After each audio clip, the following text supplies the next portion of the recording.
Dude, did you know you can subscribe to onlywrestlers.com and keep in touch with your favorite wrestlers? The party never has to end. One of a Kind with Rob Van Dam is recorded in front of a live studio audience. This week's episode of One of a Kind with RVD is presented by Get Blitz, and you can get 15% off your order when you head to get-blitz.com and use promo code RVD. Get 15% off.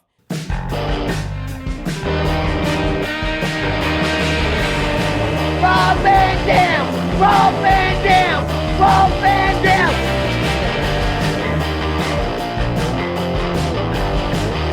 I'm Rob Van Dam. The whole show.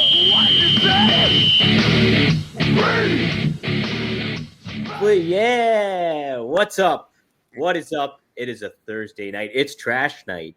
But it's a bigger night than that because it's One of a Kind with who? With that. Yvonne, get the trash. No, RVD. It's me, silly. RVD. It's you, RVD. Rob, it was just a mere, not even a week ago I saw you, but we were in Vegas together. Yes, sir. And now I'm still in Vegas. And where are you? I'm back in Pittsburgh, sweat my ass off with a case of the shingles. So I feel great. That sounds great. It sounds fantastic, right? Yeah. Did something trigger the shingles? No, I don't think so. I had a little, I thought it was just like a little pimple for a while. And then like it turned, like I mentioned to you off air, I started getting pains and stuff. And I thought, oh, it's just, I pulled a muscle working out or whatever. And no, lo and behold, it ended up being shingles. And I discovered it right when I was in Las Vegas. And so I'm taking the same medication people take for the herpes, but I don't have herpes. I just have shingles, everyone. So don't write that to the dirt sheets, please.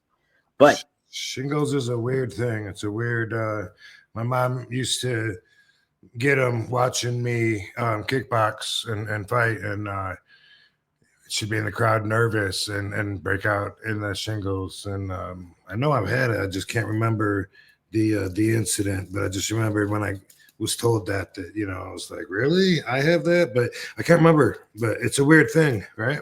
Yeah. Oh, it's really weird. It's like I keep telling people like I'm about to turn 40 in June, but I don't feel 40. I feel 28. But getting shingles made me feel 40 and above.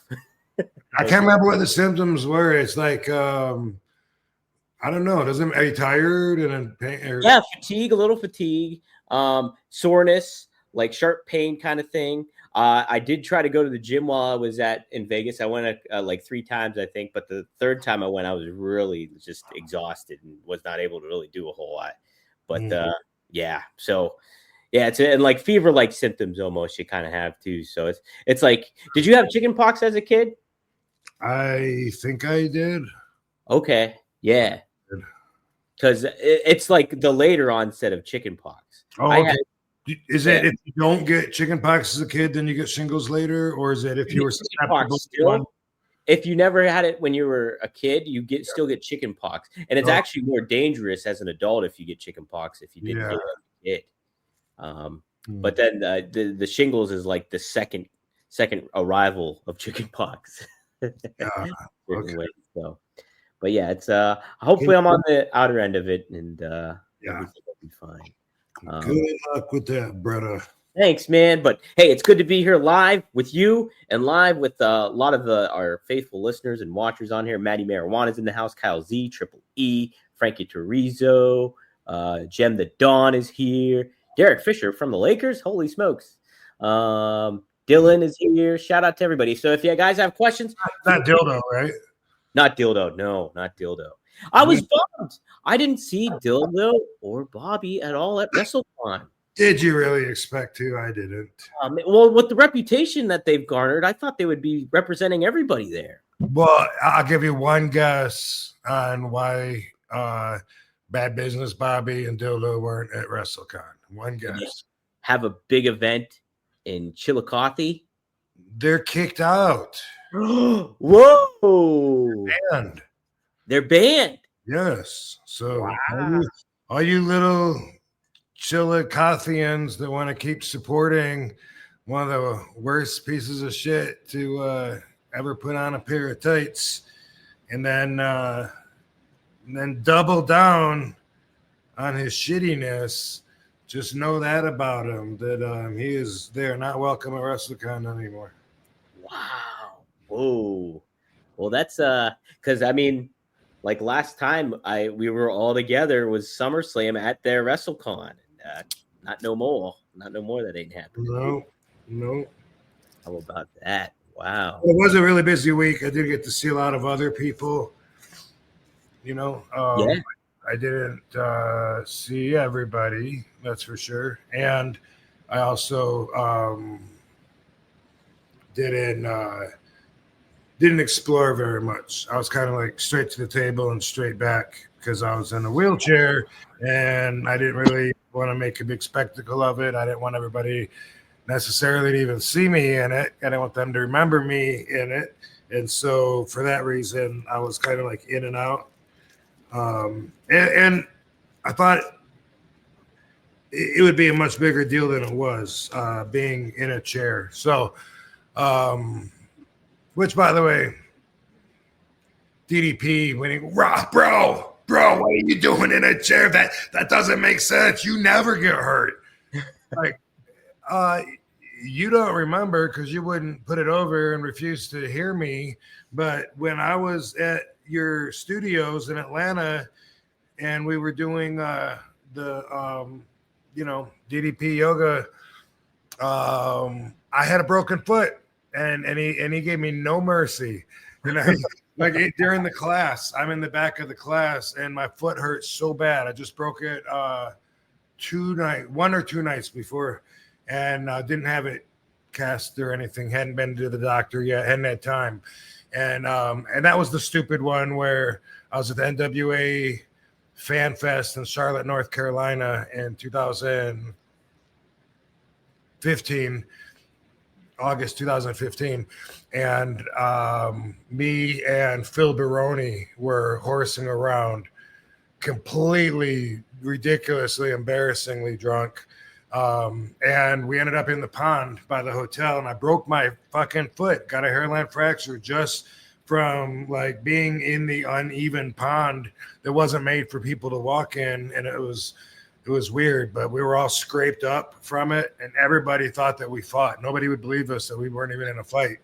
Everyone was, they were like, "Hey man, I heard you and Phil got in a fight." And, "Oh man, we were just fucking around. We were drunk." Goes, "Hey, no, that's all right. No worry. But hey, trust me, he got the worst of it. He looks worse than you do." I kept hearing that. I looked pretty bad too. Like I was just scraped up everywhere. It was so stupid. Not one of my proudest moments. But anyway, I went to DDP's afterwards and told him several times, and every time it went in one ear, not the other. And he's on the microphone in front of the class, and he's saying, like, "RVD, get off them knees. Let's get up there on your feet. Hold that plank." And I'm like, "Motherfucker, I got a broken foot." And the one-legged kid was there too, though. The wrestler. Is Zach going? Yep, Zach. He was there that day. And I was watching him, and I'm like, I ain't gonna complain. This motherfucker's got one leg, and he's using a bench. He was using a bench to support, as if that was the rest of his body, and he was doing a plank, braced off of that. And I was like, fuck it, I may have a broken foot, but I can hold this plank then. And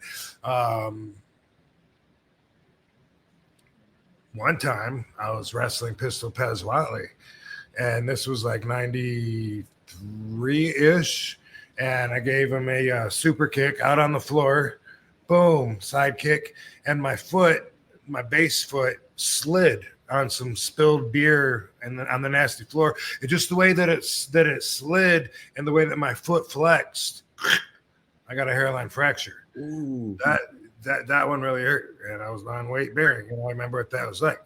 One time in around 98, ECW, I'm wrestling Rhino in Orlando. Mm-hmm. I did a baseball slide and got caught on the canvas. My ankle rolled. I broke my ankle. A couple of weeks ago, I had a match with MLW. A lot of people saw that. A lot of people don't know that I got hurt because it was the very last move of the night. But I went up to the top rope, and Matt Riddle pushed me off. and the way I landed on my feet, normally I kind of like hug the guardrail and my weight goes into it. This one, I must have misjudged it a little bit, and I just landed on my feet. Both heels blew. I thought that my ankles were sprained. I crawled out of there.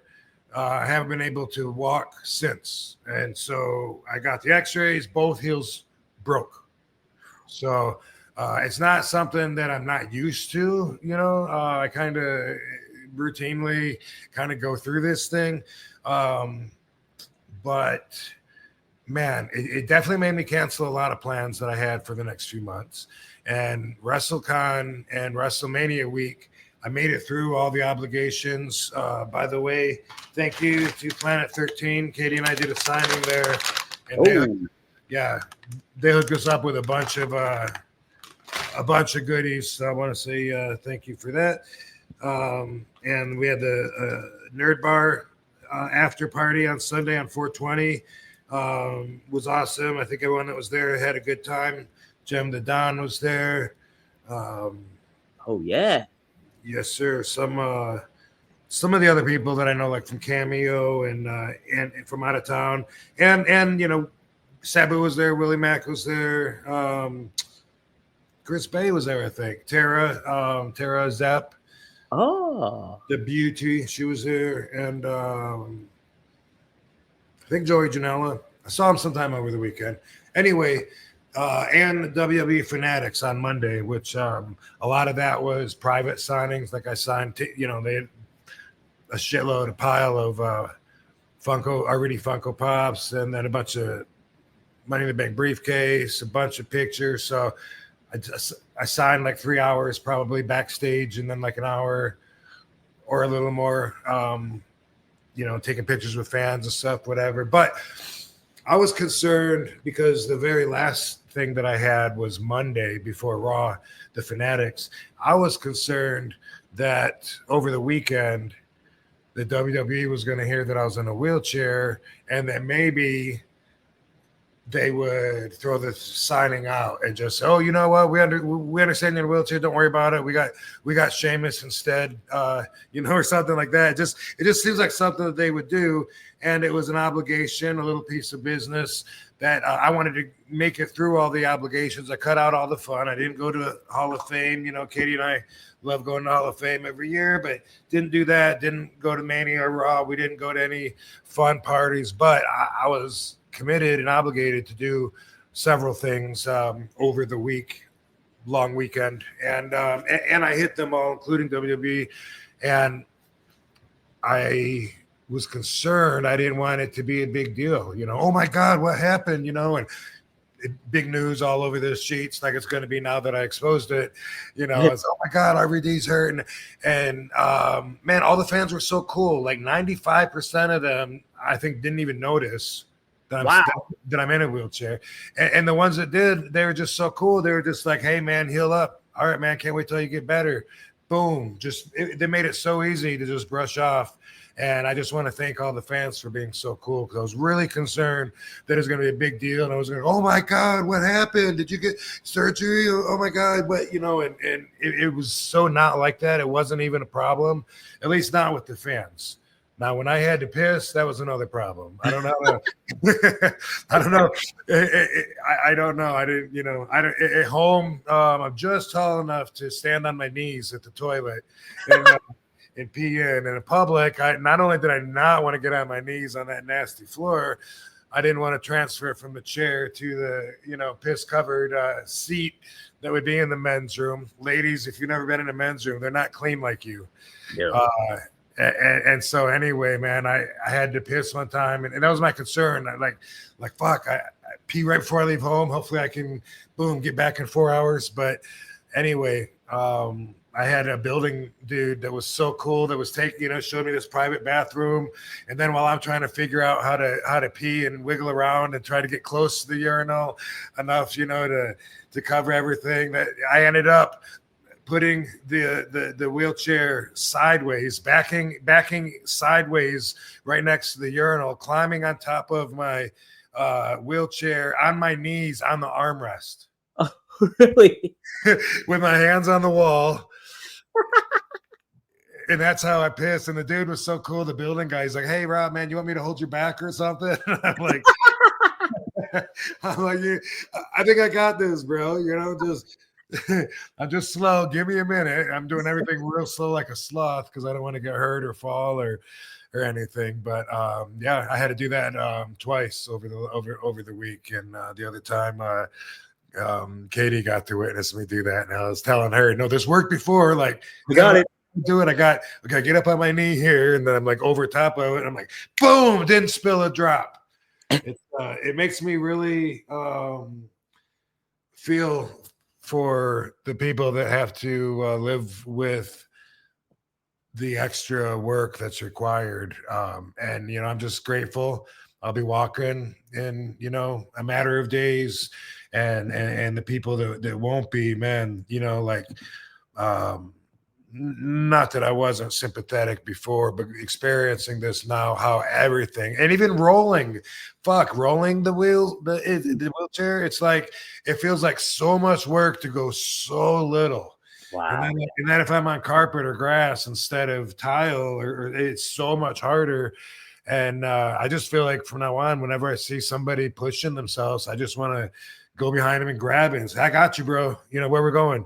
Yeah. But at the same time, there's also a line to draw, because the more helpless I feel, the more it sucks. And the more I can do for myself, the better I feel. And so got to be sensitive to that as well. Absolutely. Yeah, no, geez.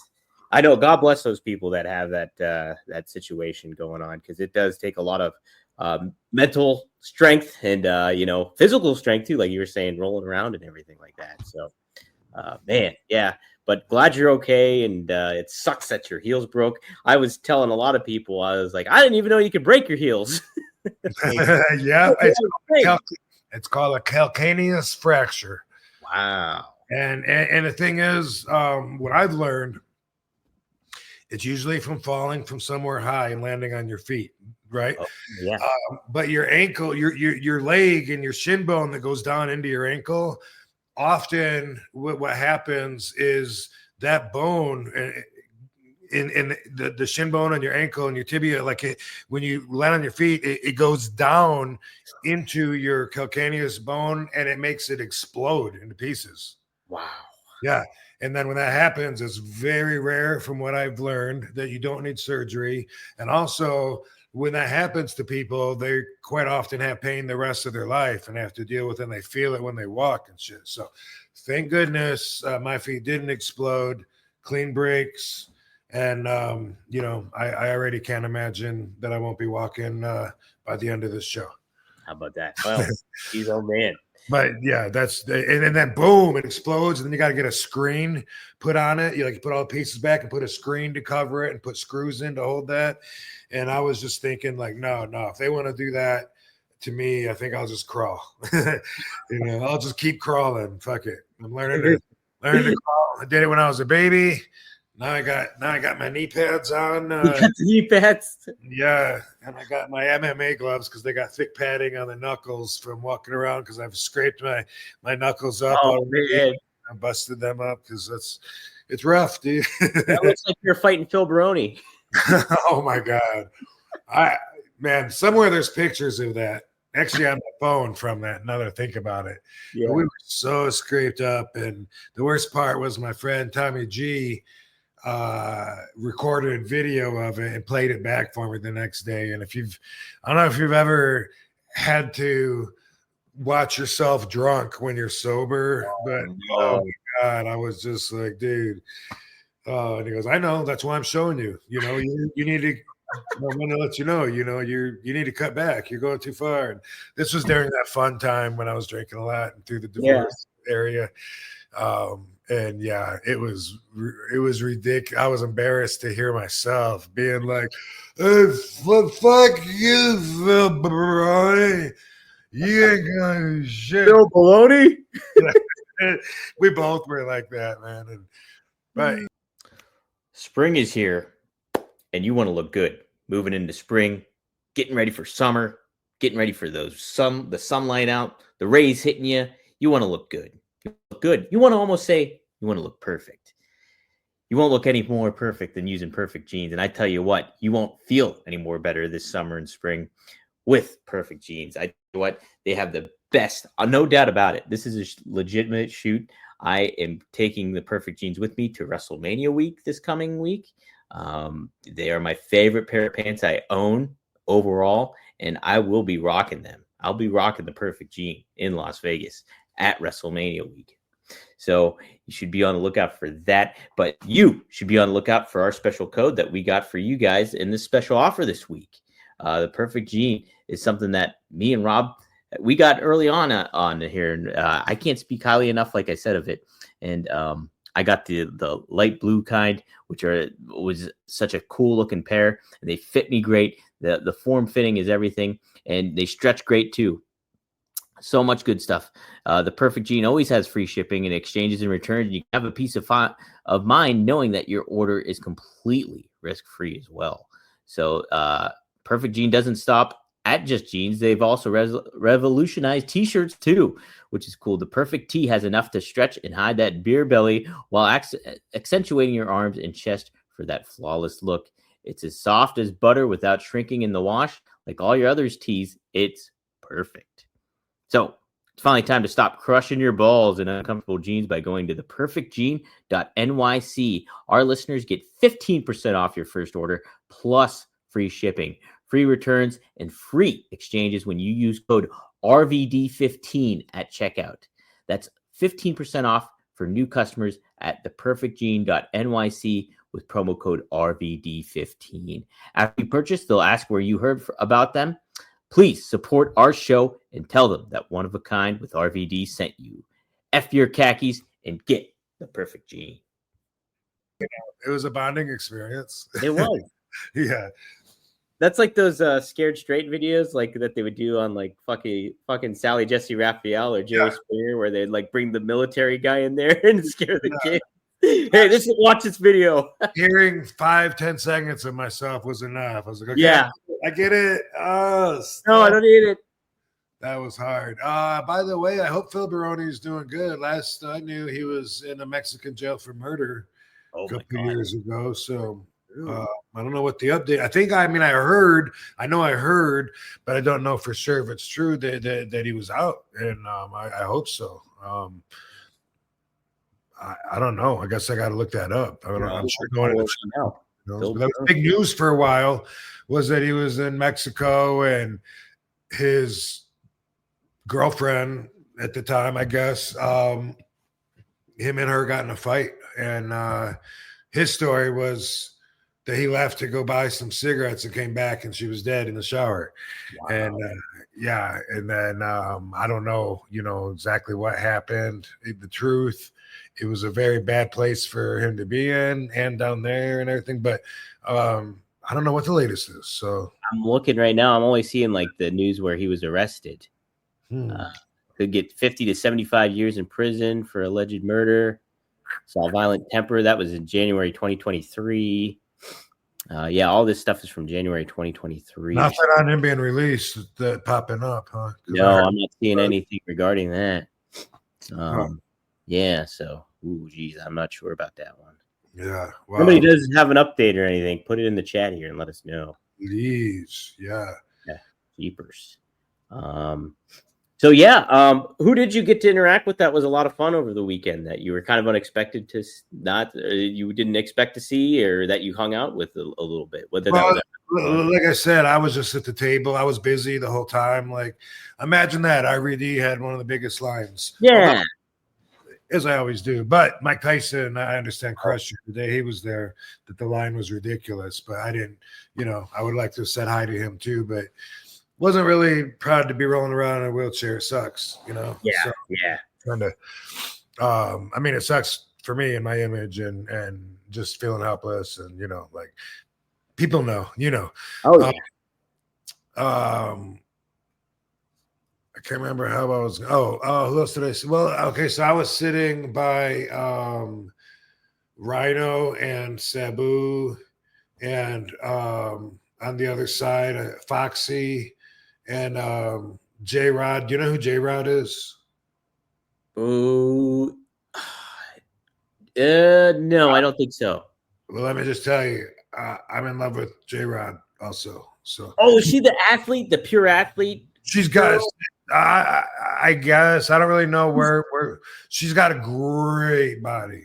She's gorgeous. She's Amazing. gorgeous. Yeah, Yes. super cool. And Yeah, I talked to her a little bit actually. Yeah. okay, yeah, Yeah. Mm-hmm. Yeah. I love her. I haven't seen any of her work though. Like I was unfamiliar with her, but the wrestler I was with, Kane and Christopher, he knew her because he worked. I guess they worked the same circuit sometimes or something. Okay. Yeah. So they interacted with one another. So awesome. Yeah, I'm always happy to see J-Rod. And on the other side of me was well, Katie, and then Elijah and Jindrek. Yeah. Yep. And so thinking of Jindrek, and also across the way, I saw Brian Cage with Melissa. We talked to Melissa. We never got to talk to Brian Cage. He's walking on crutches after his surgery from tearing his quadricep, and so I wanted to talk to him because he knows. I was keeping up with him anyway. He got hurt at my show, and then boom, here I am. I can't walk now. So we kind of been keeping in touch over the phone, but. Thinking of Jindrek, it reminds me of a subject I wanted to talk about. Did you hear it? Jinder, right? Jinder Mahal? Yes, sir. Yeah. Not Mark Jindrek. Yeah. I think sometimes I call him, no, I call him Jinder. I don't know. I might have called him Jindrek, but have you heard anything about the WrestleMania roast? Like there was like a little talk of it, and then now it seems like it didn't go over with some people, and then now it seems like from what I understand, they're trying to make it disappear, and they didn't film it, and no phones were allowed. And what's up with that? Well, the audio is out. They leaked the audio, not WWE. Yeah, but so it got removed on X. Somebody posted it on X originally, the audio. I listened to like the first 8 minutes of it actually today, and then I was going to listen to it later on, but it got removed. Oh, smoke him if you got him, gang. Do it to it. You got him. But I think I have the link again. I think it's somewhere in the archives. I'll send you the link actually after the show. Okay, cool. I'd like to check it out. It's like a two hour kind of thing. I did hear. So Paul Heyman was on Pat McAfee, and he really he caused a lot of news, mainstream news too, in a lot of ways. But he mentioned the roast, and he kind of stole the show from what I heard. He was great at it. Oh yeah, that's what I heard too. Yes, and so apparently according to Heyman, he said he got pretty legit heat. I think with Fluffy, the comedian Gabriel Iglesias, is that his name? Yeah. And so I heard stuff we all like know him. Yeah. We all know him. He's a big wrestling fan, so we all, big wrestling fan and stuff like that. So yeah, he might according to him, and he got some heat with he wanted to feud with them. Yes, by joking on him. Joking on him. That's what I heard. That's what I heard. Amazing. I can't wait to hear it. Yeah. So it'll be interesting. But yeah, from what I heard, I do another show. I produce a show with some comedians called Working Stiff, and their thing was called Wrestle Roast. They used to roast wrestlers, and it was funny. Like they were doing some good stuff.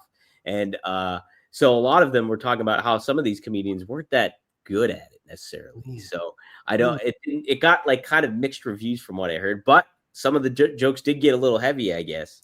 Well, see, that's the thing. Like, I'm not, as far as that goes, and obviously I didn't hear it myself, so I don't have all the information, and I'm just talking about what I do know. But when it comes to that, when it comes to people getting offended, it roasts. Come on. Yeah. That's what a roast is. That is what a roast is. When I'm a big fan of roast. Every roast that I ever see, from Pamela Anderson and William Shatner and who's the They did Tom Brady recently, which got a lot of news. The Tom Brady roast. Trump. I think they did the roast of Trump. Yep. Anyway, first off, you have to be a very good sport to be up there and get roasted. But the rule with comedy is it's not too far as long as it's funny. There's no joke no joke that's not okay as long as it's funny. If it's fun, and when it comes to roasting, like that's what makes it so funny. Is you're like, oh my god, Yeah. and they all roast each other too. The who's the blonde girl that comedian that's like the new queen of roast. Like, Nikki Glazer, is that her? yeah. I think she was the one that talking about Jewel and said that what's the girl group that sings "Don't Go Chasing Waterfalls"? Oh, TLC. Yeah, I think she said something about the Jules teeth were like TLC. They were all different colors and kind of doing their own thing, something like that. And it's just like, and it was like you could tell Jewel was like she had to cover her mouth because she was embarrassed while she was laughing. But I mean, it was just so funny because it's so rude. Oh yeah. The only joke that I heard, I only got one joke out of the WrestleMania roast so far, and it was the one that the main dude told, and it's something about gender was supposed to be there or whatever, but he was having a midlife ISIS or something like that. Oh, dude, I'm sorry, but that's kind of funny in the realm of comedy. I'm not ashamed to say that. I mean, he's saying that he's a Middle Eastern dude and making a joke about it, and that's within the rules of comedy. And it's kind of, I mean, I get where people would be offended, but not if you're tuning into a roast. No, if you're going into a roast, it's almost like an honor to get roasted. I mean, that's why they do it in a lot of ways. It's like, hey, let's get this person in there and roast the fuck out of them. So I have gotten pretty mixed reviews overall from what I heard, but I did hear Heyman really stole the show. And Miz apparently tried really hard, but he didn't do that good, apparently. From what I heard he made an attempt at least. So credit to him. Did you, Rob, were you there? So Starcast, the first Starcast that they had in Chicago, they did the roast of Bruce Pritchard. And my God, it was fucking great. It was so funny. There was Jerry Briscoe, Pat Patterson, X-Pac was there. Oh my God, I'm trying to think of some of the other. I think Jeff Jarrett might have been, but Bruce was such a great sport about it. Like they were fucking lambasting him, and it was so funny. It was one of the funniest things I've ever seen. I think it was that good. So yeah, when a roast is done right, you can't beat it, man. Right. Yeah. And yeah, you get the most. That's what makes it funny is the more you could shock everyone with how offensive you are, like how personal and how deep you really dove into it. You know.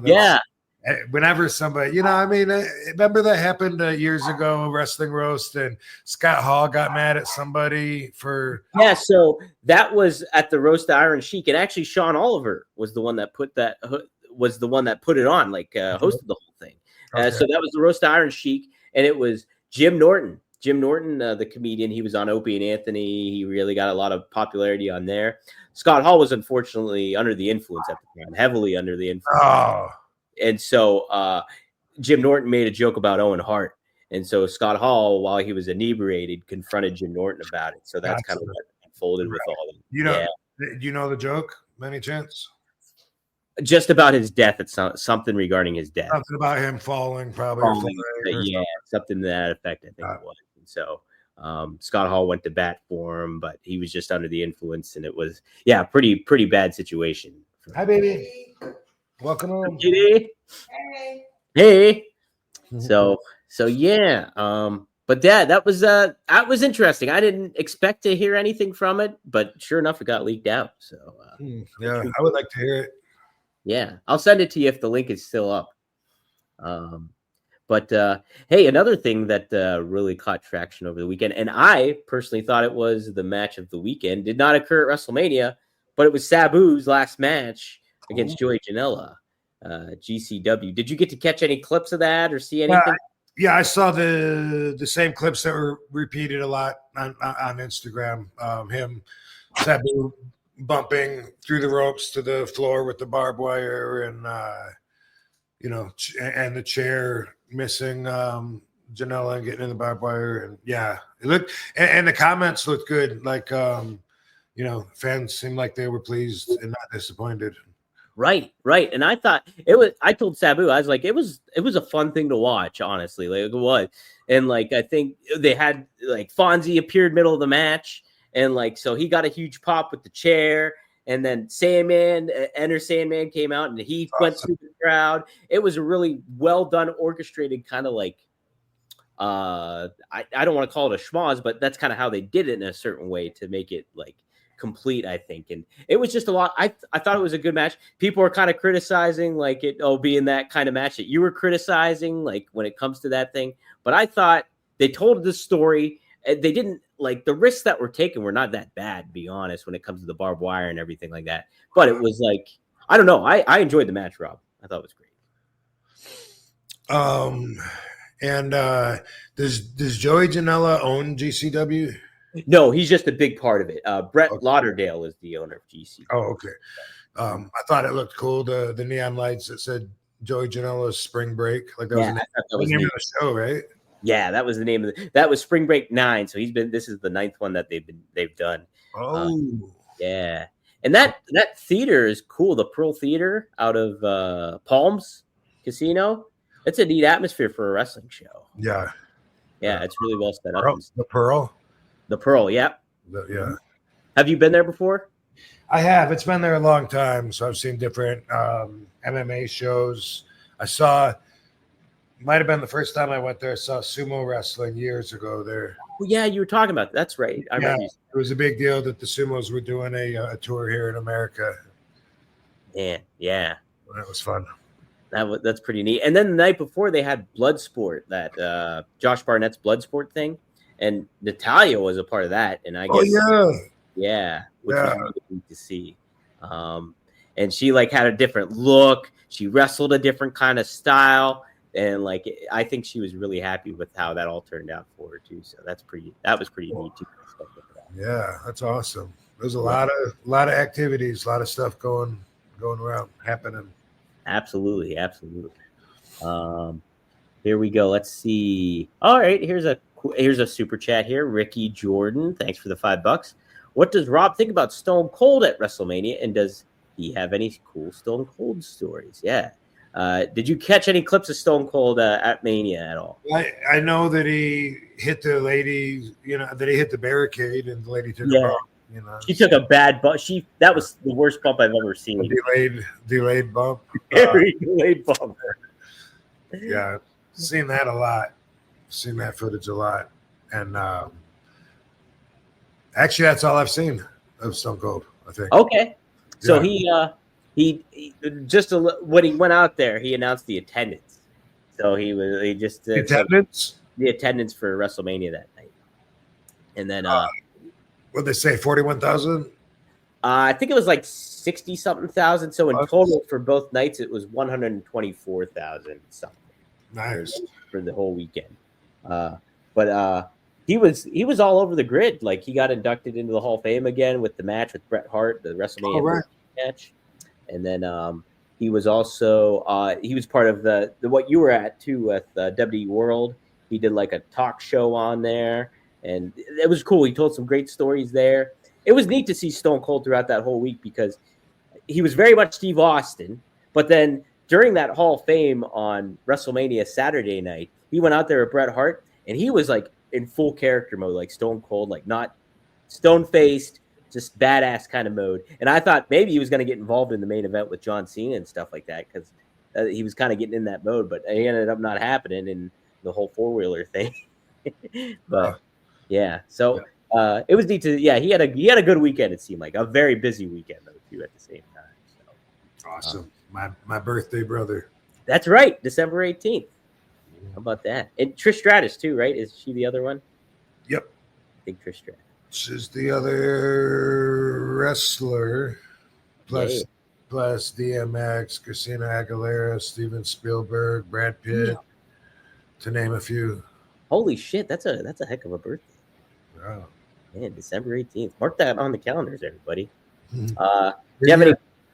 Yeah. Do I have any Stone Cold stories? Yeah.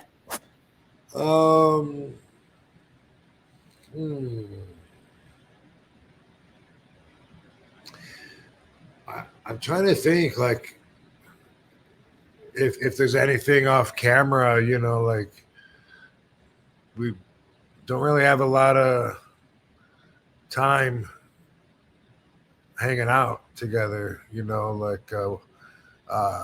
that's just something like he's always talked about. Like, oh, what's the night we got need to get a beer together or something? And like, yeah, well, but I just remember when I wrestled him and I gave him the Van Daminator, like the chair busted his head open, and at the time, I was getting.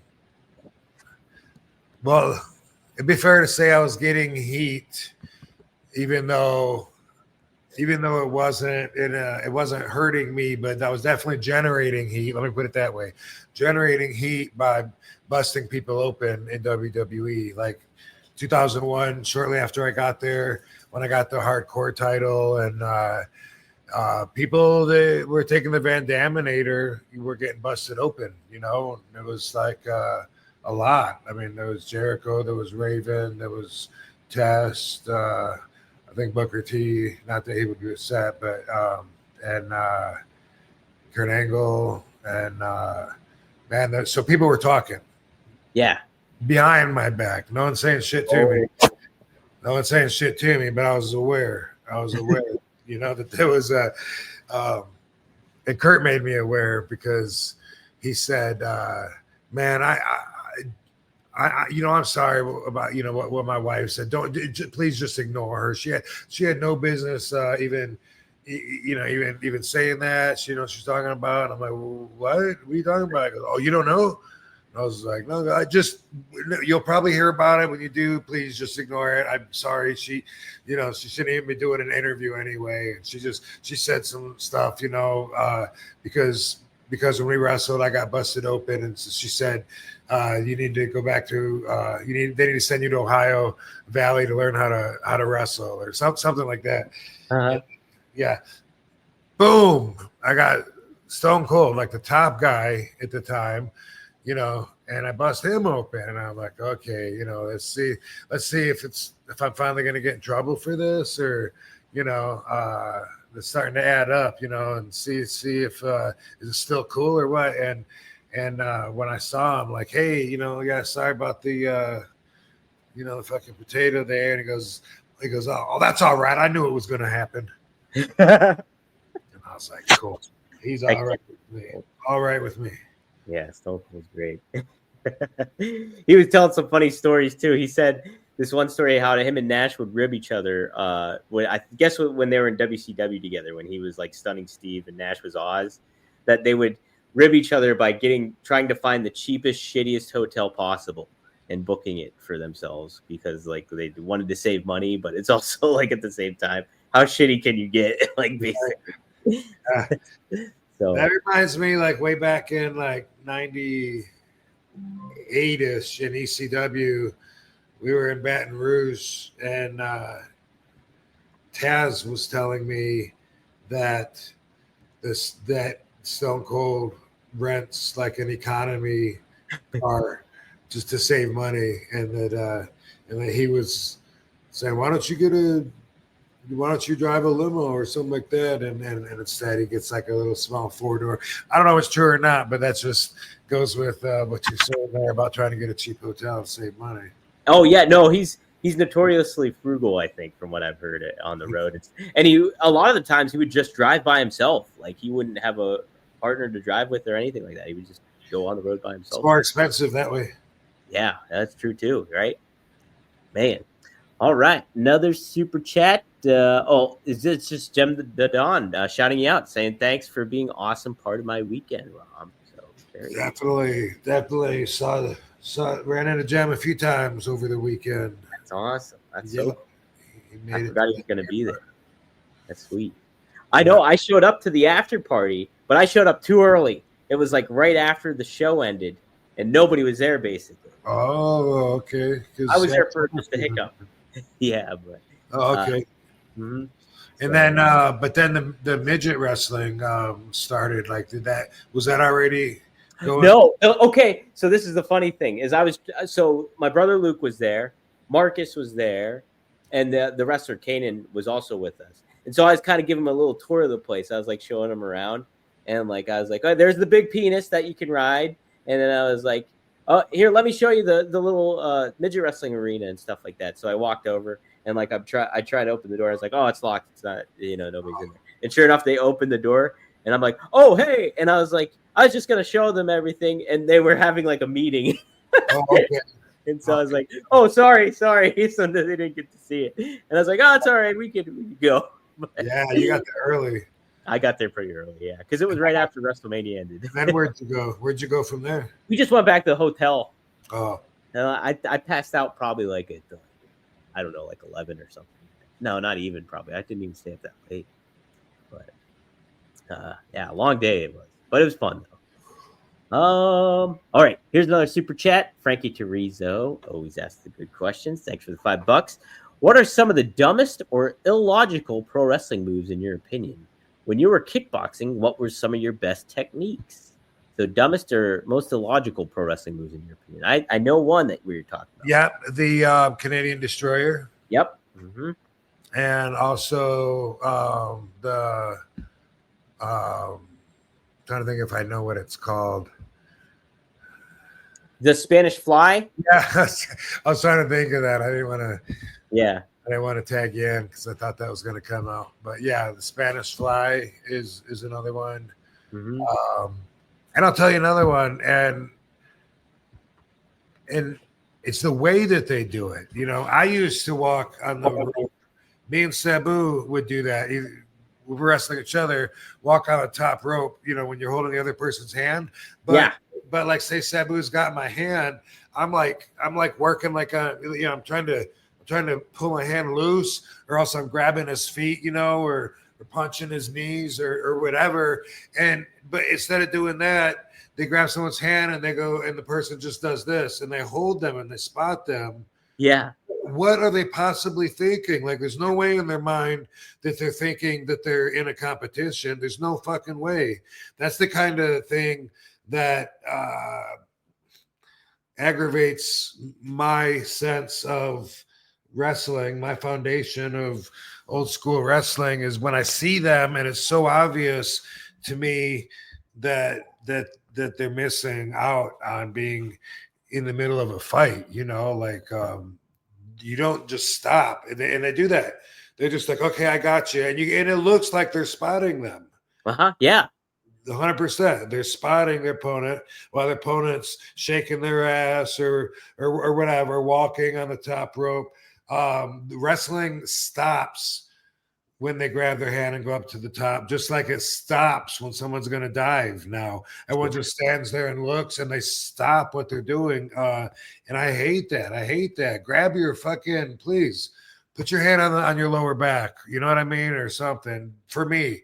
You know what I mean? Like, but it should just be natural if you were in the right mindset, the way that I got trained, to where, you don't check out. You believe, you're in the jungle, and that don't stop. So I'm gonna put that up there too with it, with the Spanish Fly and with the Canadian Destroyer, both moves that I hate. I hate any moves where I can't tell what move which guy is taking the move, and which guy is giving the move, and which one does it hurt and which one does it not hurt, and a lot of moves are like that. We just boom, I grab you, we're side by side, we both jump up, we both go down to our knees, we both bump away. Like, what? Like, who took that or gave it or I don't get it. So that's exactly what the Canadian Destroyer and the Spanish Fly are to me. Yeah. And what was did I answer the other one too? Was it No, the other one was, when you were kickboxing, what was some of your best techniques?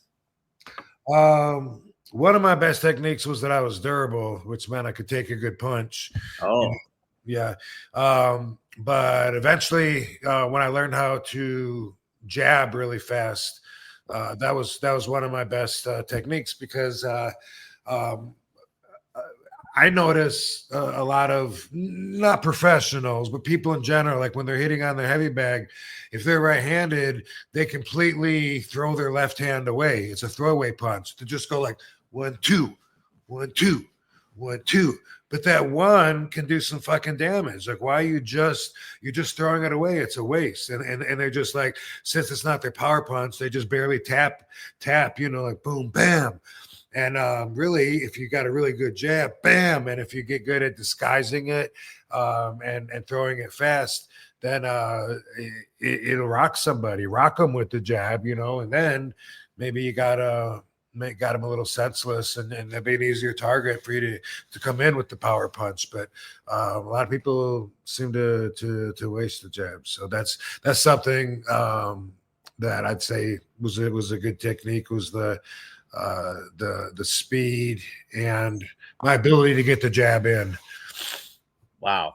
That's fascinating to me, like trying to learn boxing and doing all that kind of thing, because it's like I'm left-handed, so me trying to use the right-handed jab a little bit more and trying to put a lot of power into it. It's definitely an adjustment, and it takes a lot of determination and focus for you to make that a really strong punch, I think, So Yeah. that's pretty cool.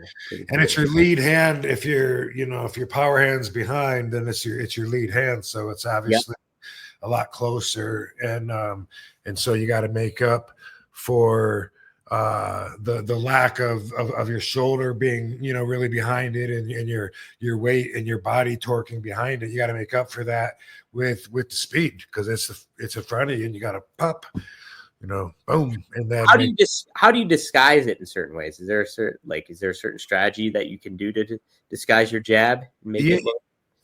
Yeah, let me see if I can explain this. Like the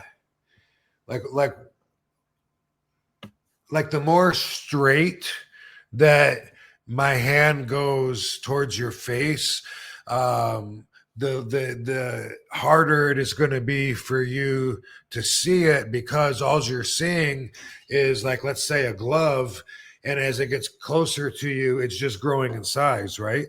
Yes. But if it wasn't a straight linear punch, and instead I'm telegraphing it, and you're boom, now you can see it, because it's not just it's not just a glove staying in the same spot that's getting bigger till it hits you. Now it's crossing the line. You're able to see it in a whole nother dimension, right? Right. Mm-hmm. Because you just like straight at you is like it doesn't go sideways, doesn't go up or down. If it's just, bam. And so likewise, so if you see it, you telegraph, you got a way better chance of seeing it. If it goes sideways or up or down. If I'm coming back here to punch you, it's a lot easier to see than if it's just that, right? Yeah. Yeah. Also, same thing with your forearm. So if you got your forearm ahead of you, and you think, if I punch like just straight at you, if my forearm stays straight up and down, and all it does is shrink when my glove gets bigger, right? That's a lot harder to see than if you see my forearm, like covering side to side, up and down. If my arm is moving anywhere around here, you're going to be able to see it a lot better than if it's just bam. Right. Does that make sense? That makes plenty of sense. So, for example, if you're in a kickboxing match or anything like that, or any kind of match, so sometimes you would disguise the jab by just keeping it straight, but then other times you would make a punch that makes it like more deliberate, like you see more of a forearm and stuff like that. Would you mix them in between? Well, but then it's not a jab. Okay. Then it's a cross. Yeah, sure. And sometimes that's what's available. That's the target. Sometimes it's what you plan with a combination or something. You might go jab, uppercut, and you might have a several move combo. But when it comes to just a jab, I want it to be hidden. You always want it to be straight. Like, because that's like, and another thing is like the way that I was taught, and everyone has different techniques, but was to look over my glove, and that way my glove is, my gloves are kind of covering my face, but when I'm looking over my glove, and then I just punch like straight at you, it's just, it's like an eye to eye, bam. It's a lot harder to see than seeing it come from somewhere else. From over there, yeah, because it's the closest thing to you too, so it's bam. bam. Yeah. And you get it fast, and you get that snap with your wrist, boom, that you learn to do, and it's not a wasted move. Now it's like you get that in there, boom, might do some damage. Yeah, absolutely. Yeah, catching somebody off guard like that. Have better sex with Blue Chew. Blue Chew is the original brand offering chewable tablets for better sex. And starting now, Blue Chew is offering a combo so strong it'll knock your socks off and your neighbor's socks off. Bam! You'll have to move towns with the amount of noise you'll be making. Blue Chew Max has arrived, and it combines the active ingredients of Viagra and Cialis into one chewable tablet. This combo acts fast and lasts. Guys, be ready when she needs it and get your first month of Blue Chew free. Great sex is a few clicks away. Sign up at bluechew.com. Consult with one of their licensed medical providers, and once you're approved, you'll receive your prescription within days. Blue Chew tablets are made in the US of A and prepared and shipped directly to your door. The best part, it's all done online. That means no visits to the doctor's office, no awkward conversations, and no waiting in line at the pharmacy. Make life easier by getting harder and discover your options at BlueChew.com. We've got a special deal for our listeners. Try your first month of Blue Chew free when you use promo code RUMOR. Just pay $5 shipping. That's promo code RUMOR. Visit BlueChew.com for more details and important safety information. We thank Blue Chew for sponsoring the podcast. Another question when it comes to it. Do you always... I kind of started to learn like... Well, which by the way, let me just get this in. Sure, yeah. When I was learning, though, the guys that were training me, they could throw that hook that you're talking about, and they were just so fast with it that it was probably even faster than my straight on jab, that I was trying to perfect at the time. One of them was Terry Gay. He was the kickboxer that I trained with at Super T's Karate. And another one was Troy Nesbitt. He was a Golden Glove boxer and a street fighter. He was one of the kids in school that was always getting in fights and known for being really tough and kicking a lot of ass. And we used to play on his trampoline. That's one of the places I learned on my flips. But he came to my ring when I had my ring set up at 84 Lumber in a storage place that I was paying $200 a month for in training. And at that point, I didn't really know that much. I was like really green in it. And I just remember that he was like so fast that he'd be like this. He could even have his hands kind of down. Like he would like switch them up, and do all that shit. But I wouldn't see it coming at all. And it would do so much movement that I should have been able to pick on. I mean, it wasn't hidden at all. It would come around the world like this and bam. And it was just so bam, so quick. There was like, holy fuck, man. No wonder this guy's, got the reputation he does. That was Troy Nesbitt. Thanks for the punches, bro. Damn, that's wild. Yeah. So when you throw a good jab too, were you taught to like utilize your hip a little bit too? Like, a little bit?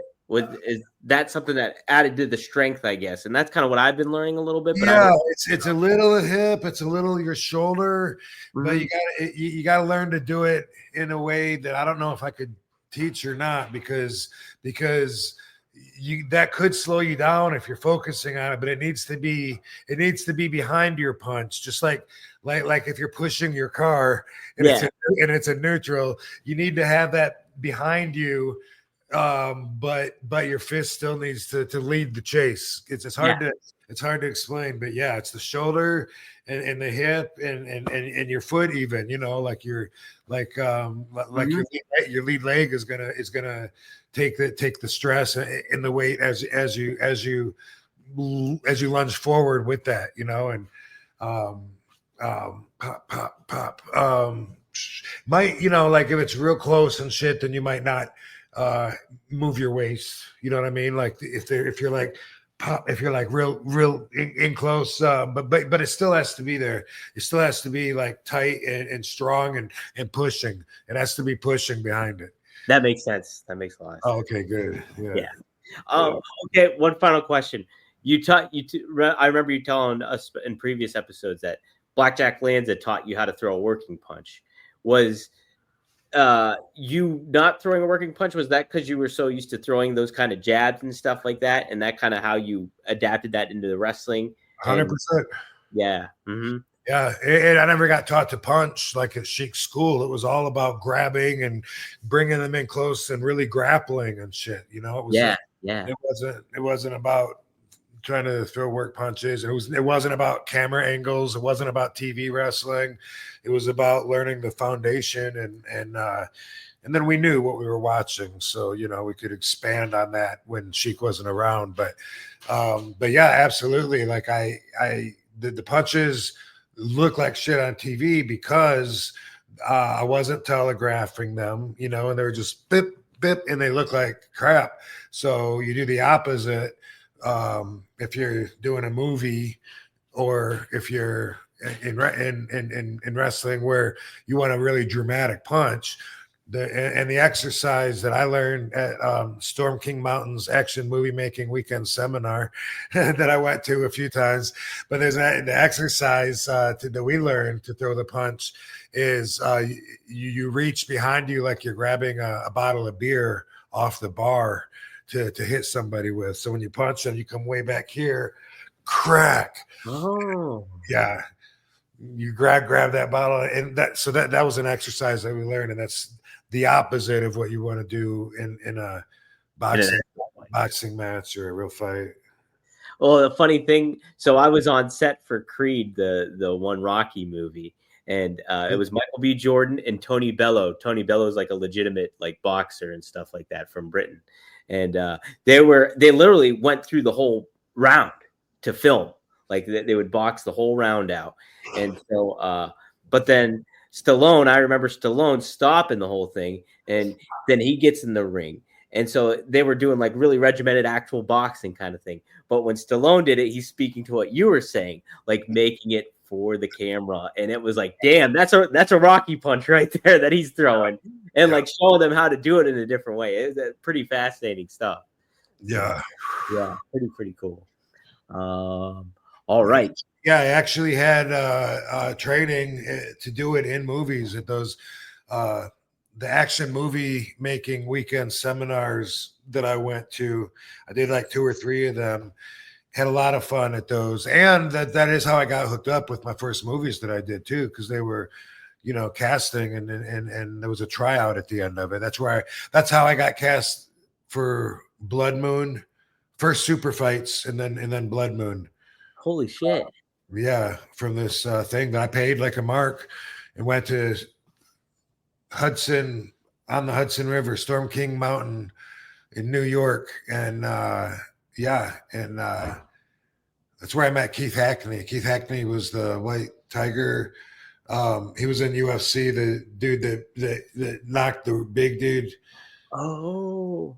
Yeah, I always get his name. I think his name was Emmanuel Yarborough, the really, really big dude. But anyway, yeah, big 600-pound dude, and he hit him with a ridge hand, bam, and went down, and boom, broke his hand. Anyway, not important, but those things, like I learned how to work like the camera and stuff like that for movies, but I still threw a shitty punch in wrestling for another 10 years. You just didn't like it didn't dawn on you or necessarily? Not really, no, because like in a movie, you don't want to make contact. Sure. Yeah. You just have to cross the eye line and time it, you know, with the reaction, and you don't really want to touch each other. But with wrestling, you know, that looks like, you know, people know if you fucking, hey, you didn't even touch him, and you know, it looks like shit. Yeah, true. I hate when I see that, but you know, it happens, and so yeah, so I didn't do that. So I was still, you know, doing my own shitty punch, which was kind of like my shoot punch, but not hoping I didn't knock the guy out. You know what I mean? Yeah. And yeah, Blackjack Lanza eventually taught me, and then nobody noticed that all of a sudden I could punch, but nobody was saying my punches the shits anymore. You know? Yeah. Like they don't notice. Now I was well rounded, and I knew it. Then you were where it's like, I got good punches. Yeah, that's good stuff. Maddie, he says Tiffy time equals Stiffy time. He said what? Tiffy time equals stiffy time. Oh, Because of Tiffy Stratton. oh. He says on thoughts on Stephanie Vacour. Did you get to see any of her work, Rob? Yes, I love her. Mm-hmm. So does Katie. Like we both noticed, like she's got this allure, her character, it's in her timing, it's in the way that she moves, it's her confidence, and her moves. I think she's a great worker. I enjoy watching her. When I was starting to watch NXT back like in November before I popped up there real quick, she stuck out in my mind like right away. Like damn, like she is really good and should have a really good future ahead of her. Yeah, she's got, to your point, like she's got like this aura and this presence about her that's really good. And I think she's from like Argentina or something, so she's got a real thick accent. But just her presence, that's a real accent? That's a real accent, yeah. So like just her presence and body language and stuff conveys charisma. And so totally. And it's different. Like she stands out in that way, and I look forward to seeing her work. Yeah, me too. Yeah, she's definitely good at what she does. I guess I should ask you about this. What do you think about John Cena becoming the 17th world champion, beating Ric Flair's record, and going on this heel run and doing it in heel fashion and everything like that? What do you think about that? Your takeaway from that in WrestleMania? I think awesome. Mm-hmm. I think that's awesome. I haven't seen the WrestleMania match yet, but I think that Cena is probably the number one guy to watch right now. For me, probably my favorite guy to watch, see what he's doing. Even though I should watch the highlights, everything. I saw the press conference where they ask a question and then he says, "You know what? That's a clickbait question." And then what next? You know what? That's a clickbait question. You saw that, right? I did see it. Yeah. Obviously, you guys are just interested in headlines, and so here's a headline for you. Watch me ruin wrestling tomorrow, whatever. It's just like I think like right now, like he's the guy to watch, and for me, he is. So that's what I think about that. Is like I want to tune in and see what he's doing. It's extremely interesting. Yes, it's funny too. Like his WrestleMania entrance. If you didn't see that, it's just his Titantron's just a black screen. I did see it. Just his name. We watched the entrance because we were watching one of the other YouTube shows. With the bloke and Dutch Mantel and James from James Romero. That's the thing. Yes, yeah. And I think Dutch asked him like, "What is most Cena's character when he's walking out or whatever?" And he was like, a high schooler, like depressed, angry, rebellious high schooler, just with his head down and the hood up." And so we watched it because of that. We wanted to tune in and watch it. It was funny too because when they were announcing him for the match, his back was completely turned towards the hard cam, and he's like leaning like away, like, and they're announcing his name, and then he just turns around and just is like stone faced and doesn't give a fuck. It's pretty funny. I like it. I like heel Cena, and then I saw no pyro, no new entrance, no nothing. Yeah. And then the funny thing, and he's so smart, like he was talking about on Pat McAfee too. He was kind of like calling out the fans, and basically saying like, that he has appreciation for the history of the business, and he's always said the honest thing. And like he told fans at the end of December, he's done and he's going to live up to them, even if the fans don't like him. And then he also mentioned, he called out the fans, I think it was on Raw, saying that you're booing because Cody would get some boos. Like, how you get the weird fan base during WrestleMania weekend. And the fans started booing Cody. And he's like, look at you guys, even booing Cody. He's like, you have no allegiance to anybody, like calling them out for that kind of thing and just throwing it back in there. I was like, this is some good stuff. John just knows what he's doing. That boy good. That boy real good. Yeah. Cool. Hey, we got Seth chiming in here with the $20. Hey, nice shirt, Rob. Man, Hey. I mean, Yeah, I this know. Venice Beach Dub Club shirt. Oh, is it? Yes, sir. You can't see, Ooh. but it has the tag. Oh, there it is. Yep. Hell yeah. Dude, I didn't know that was a Seth. I got to give me one of those shirts. Yeah, go ahead and plug where they can get it. Where can you get it at? Do you know, baby, where they get this shirt? Oh, she can't hear me. Oh, Seth, let us know. Give us another chat. You don't got to give us a super chat. Just put it in the chat and I'll pop it up there. But he says, man, I know. He Oh, brought when we saw him when he came to our to the wrestling show. He brought a couple of shirts. Yeah, which by the way, we got that next one coming up, and then after Chicago, I see we're going to be in New Orleans. What? New Orleans? Hell yeah! Oh, Doug, man, it's growing, dude, and we keep getting more wrestlers. We had a lot of wrestlers signing up and fans, but it's cool. Like it's it just keeps growing, and that's what it was intended to do. So like I'm not in a big hurry. When people eventually check it out and see it's for them, then it keeps getting better and better anyway. We're adding features, which I'm looking forward to, because then I'll feel even better about plugging it, because I'm more excited about what I got to show them, Absolutely. Yeah. Guys, yes, if you haven't yet, sign up, onlywrestlers.com. You can sign up for free, and you can subscribe to Rob's channel for free, Katie's channel for free, the Only Wrestlers account for free, and there's other wrestlers on there too that are free. I think I might be free on there. I'm going to start doing some hotline stuff on there, so be on the lookout for that. But Seth does say, I know I'm late asking, but how was your Mania? I love the women's three-way. He was meeting Io Sky, Bianca Belair, and Rhea Ripley. He says, nice to hear you guys talking about Stephanie McCool. She has Chris Benoit vibes, plus a big, beautiful butt. RVD. I really like watching her, because she's so good. Definitely a standout, and I knew that like the first time I saw her, she was like it took me a while to learn her name, but I was like, that one, like that's my she stood out as like my favorite to watch. And then also Kaylani Jordan, because she does my moves, and that's it, and because she's so cool. And but they got a lot of talent though. That was Jordan Grace was there, at that time too, and like I like watching the women's matches, because women matches used to be unwatchable pretty much.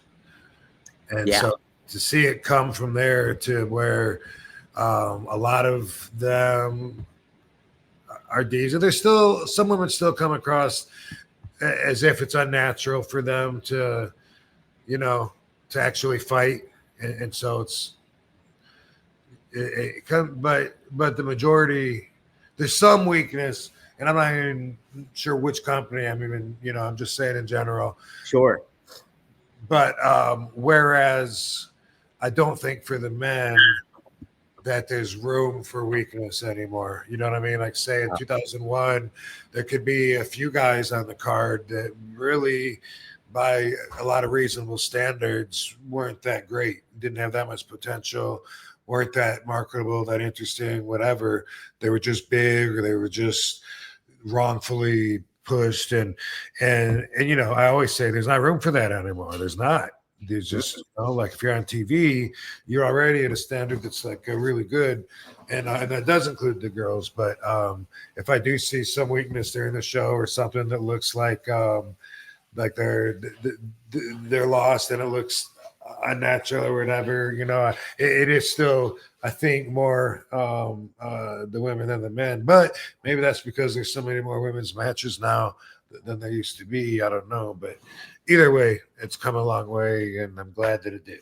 Absolutely, yeah. And there's such a crop of women's talent, down in NXT, and then on the main roster too. Like Stephanie, she actually went up against Io Sky on Raw, and that match was amazing. Like it ended in a no finish, but like those two together, holy smokes! Like the athleticism that those two can do was really, really good. And, so it's definitely a whole new level. Like to what you were saying, like women's wrestling was not that good back in the day, and it's grown so much. So it's pretty cool to see that for sure. One thing that I noticed that that I told Katie, like we were watching LFG, and you see the super green workers having some of their first matches or whatever, and then we watched NXT, and I was telling Katie, I said NXT comes across like almost halfway between LFG and Raw, you know. Yeah.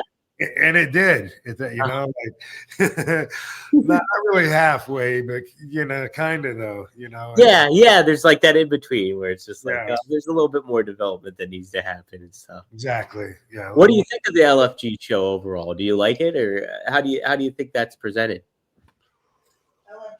Yeah. Yeah. Glad you asked, because we enjoy the show. It's very entertaining. But a point that I want to make though is the further WWE seems to be pulling back the curtain.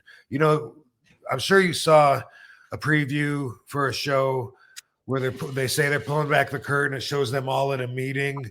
Yeah, I was going to ask you about that. WWE Unreal, it's called, the trailer. Yeah, the trailer released for Unreal. Okay, so fans watching, if you know the same thing I'm talking about, same thing as LFG. All right. The more they show stuff like that, the more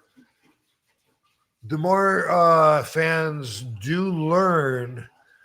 But at the same time, it's also deceiving, because the fans then feel more like they understand how everything works. And no matter how much they do that, you're only getting half the story unless you get the perspective from the actual wrestler. And I don't mean, shows like Tough Enough where you get to learn the personalities and hopes and dreams of the individuals. I mean, like the person going through the business that actually does deal with the egos, that actually does deal with the competition, the boys being jealous, all that shit that you don't see that. You don't see that in these other shows, but that's such a big part of it when you're actually going through it, when you're the one wearing the wrestling boots. And I don't think that you're ever going to learn that part, because the actual wrestlers aren't producers. They're not TV makers. So even if you have a show that's focused on the wrestlers and what they're going through, it's still only made by the office people. You see what I'm saying? Yeah, absolutely. Yeah. So like when you talk to wrestlers that whether it's about the parties, the drugs that they did, which isn't a big part of it anymore, but the suicides, all the stuff, the real stuff like that, you would have to get a wrestler's perspective, and then you would have an idea. Because without that, everybody has a misunderstanding that all wrestlers are just like a big happy family, and that they all love each other, and that they all want to see each other succeed, and that the egos are what, scripted, I guess, and that's not the way it is at all. No, and like, no, and that's a whole thing. Like you talk about it, we talk about it almost every week, is the competitive mindset that like you get into, and you incorporate, like, sports is one thing, like where, it's purely based on talent and skill level. But when it comes to wrestling, sure, you need to have in-ring talent, but a lot of it's charisma, who you are as a person, how you look, a visual aspect of it all. There's a lot of other elements, a creative aspect, politics, all that comes into play. And some of that is not in the talent's control. Whereas, like, if you're a football player, all you got to do is perform on the field. And if you're good at it, you're going to start and you're going to, make money and stuff like that. Whereas if you're in pro wrestling, there's a lot of other elements that come into play, and that can always cause drama. And that's a side that you might not necessarily get on these behind the curtain type of shows either, too, at the same time. So that's a really fascinating perspective to give, Rob, because a lot of people, if you're tuning in as a fan and watching it, and this is what you think is really happening behind the scenes, to an extent it is, but you're not getting the whole side of the coin, I guess, in the same fashion. And I don't think that we ever will because of what I said. Even if you get a show focused on the boys and what they're going through, it's made by the guys that are wearing the suits and ties. You know, they're the filmmakers, and so there's the actual real sacrifice, the thoughts that go through our heads when we're on our way up, and the doubts that we have that we want to hide so that our confidence stands out, like all of that. In a room full of egos with the maturity of a fucking fifth grade classroom, like you can't know, I don't think, what that's like unless you really hear a lot of the boys tell the stories and then you get an idea. But that's not what Jerking the Curtain Open is going to be about at all. You know what I mean? Right. They're going to make it faker for the show. You know what I mean? Mm-hmm. Might be parts that I've never even known about the business, about them talking, planning shit out, before it comes down to us. Right, because just how I'm feeling now. I didn't watch the trailer. I kind of saw like just a little brief parts of it, but it seemed like it's like, oh, you might be in the writer's room and you might hear certain things of what goes on and how that process works. But yeah, it's like there's a lot more other elements that come into play with that. Now, Heyman, like I said, he was on McAfee, and he actually brought this up, that new show, the Unreal.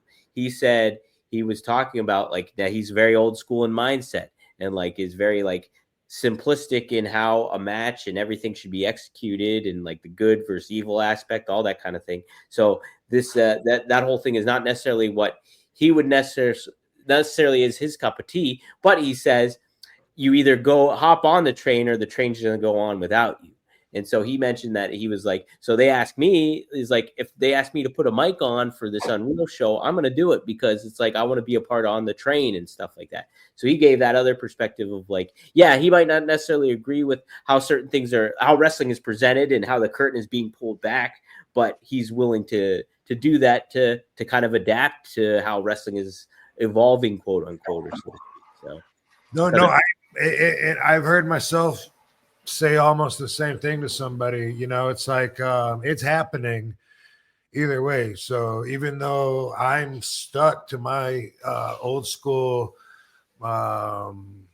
rules and values, I'm not resisting or trying to stop what's happening because it's happening. Yeah. Either way, if I could be helpful by still attaching the present to some of the old school values and explain why, and then maybe help some people out, and then maybe the integrity takes a little longer to dissipate over time, then hey, that's great. But either way, I don't have to change anything about me because I'm I never do, but at the same time, I don't like it. I don't like seeing the other guys, my peers, doing shows where they talk about everything and even here's how to tell if a guy's hurt or not by looking at his face, and here's how to do, like I don't like that, but at the same time, it's happening. And I don't take it personally, you know what I mean? And I don't feel personally about them. It's just something that I don't see how that's good business, So maybe for that reason, maybe I just won't get it, but I don't have to. I think another thing to kind of think about too is like people that watch those shows, they're going to be pretty ardent fans, I think, for the most part, that are really obsessed with wrestling or really into wrestling. So that might be something that they can really like dig their claws into. But if you take a litmus test of a family that shows up to SmackDown every couple of months that it comes by in their town, they might not necessarily watch all that stuff and still have that quote unquote suspension of disbelief where it's all like, hey, this is what wrestling is. And, it's drama. What is real? What isn't kind of aspects still coming into play. So, yeah, it's kind of like how everything's kind of carte blanche now when it comes to how people consume media. Maybe in this kind of form or fashion, that'll be in the same realm of it all too for for people. Yeah, it'll be interesting to see what it becomes. I mean, it's always, I guess, transforming. So it's not just going from one thing to a next, but it's hard to imagine the direction that it's going, and what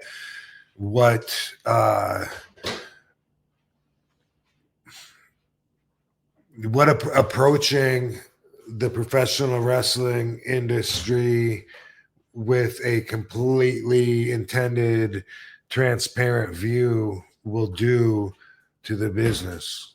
Yeah, right. Now, Terry Funk, he once said too that he believed that it'll go full circle, where it will be like people will be more into the legitimate fighting stuff instead of it being like, oh, you see everything, and there's this dissection of reality versus what is orchestrated and stuff like that, I guess. So it'll be interesting to see what happens ultimately. Yeah, it will be. But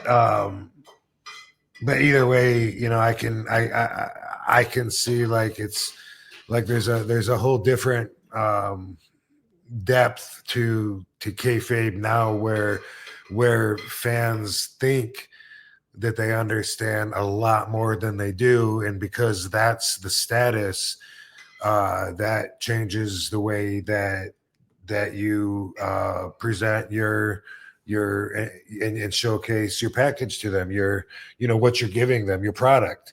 Like it changes that, like from the 80s, to now, but that's part of it, is when the fans are like really fooled, and a lot of them is just, like for instance, even like why isn't RVD with WWE right now? Because there's a question about that. There's so many people that are gonna just fill that gap with their own answers. You know what I mean? Oh, it's because they don't like him because he smokes weed, or you know what I mean? Like it's in their minds to not want to feel like they don't understand something, and so to fill it with a gap, and because of that, they feel more like they know everything, even though there's some really interesting stuff going on that of, that they don't need to know about. So that's but that's just an example. But Yo, Rob, we're going to take a quick time out just to say that this week's episode of One of a Kind with RVD is presented by Get Blitzed. Get Blitzed Lit Aid Nano Infused THC Syrup is a premium cannabis infused syrup formulated with nanotechnology for fast acting effects. And that advanced nanotechnology formulation allows for quicker onset and enhanced potency compared to regular THC syrup. It's Delta 9 and legal in all 50 states, every single one. And you have several syrups to choose from Blue Raz to Key Lime Pie to Pina Colada to Tiger's Blood to Cherry to Grape. Just head to get-blitz.com, use promo code RVD, and get 15% off your whole order. Could be a bottle, could be a bundle, your choice. But yes, head to get-blitz.com, use promo code RVD, and it is by Mickey Ray Sinatra and Courtney. Take a look. Head to get-blitz.com, promo code RVD, get 15% off. It's one of a kind, baby. Overall, it's like a lot of it is them filling in the gaps with ignorance, and then believing that they know everything. So it's still there, and besides the momentary loss of connection to real life, if you let yourself go during a show and you're entertained like during a movie, but yeah, even besides that, like there's still, like you seen the did you see the what's his name, Scarlett and Karrion Kross. You see that shoot promo that he did? Yeah, that was great. Yeah. That was great. Stuff like that that's so good that that we have to wonder. Yeah, right. Everybody was like, man, he's and he's so he speaks with such conviction. Like you believe that he believes what the fuck he's telling you. Like he's so good. And I saw that, and stuff like that. I love, where there's still a lot of question mark to the industry, still like a pocket layer that's a different depth of keeping them guessing, swerving them, hiding some of the integrity of what you're doing and what it's really about. There's still some kayfabe in that manner. There's different ways to blur the lines now that even though the wave is coming where it's like, oh yeah, let's break kayfabe, let's do this. There's certain ways you can angle yourself around it to keep everybody guessing and making the question, where did he go too far, or was this all part of the show, kind of thing? Right. I like a lot too. All right, we have a couple super chats, then we'll just close it on out here. Maddie just said, flow like water, fighting is dancing, smoke 'em. Frankie Chorizo, he asked another super chat. Thanks for the $2. Did WWE or F bar any of your moves when you got there? Did they were they like, hey, you can't do this, or did you just do it yourself? No, I don't think so. I don't think they barred any of my moves. However, there's rules, so you can't. At least back then, you can't just grab a chair and bring it in. You would get disqualified. Yeah. So that eliminates the Van Daminator unless you distract the ref, bump the ref, or it's a hardcore match. But because of the different style of wrestling, a lot of my moves weren't easy to fit in. Like during a 4 or 5 minute match on TV, we might not even go to the floor back then. So, I'm wanting to do a backflip off the guardrail, and it might, especially if it's a tag match, and I'm only 1 out of 4 guys. The whole job was different, and because of that, a lot of my moves just didn't fit in. I took one out myself. Talked about this quite a few times, but I used to do a double underhook, like a chicken wing suplex, but it would be a front suplex. Yeah. And I stopped doing that when I went to WWE because I thought that it was too much like the pedigree, and I thought that it was like maybe an extreme version, because the pedigree, he takes the guy's arms just like me, but then he's only dropping down, 18 inches at the most, and I would bring the guy all the way up and then slam him down on his front side. So I thought maybe that move is something I should just not do here. And I had enough moves, so I just took that upon myself. Didn't talk to anybody, but just decided that I didn't want that to be seen. I didn't want it to get me heat, but I also didn't. I don't know. Didn't think I needed it anyway. So yeah. And nobody really knew how to took it anyway, right? Like people were folding in half, landing on their knees or their face, or so it wasn't like something that everyone was.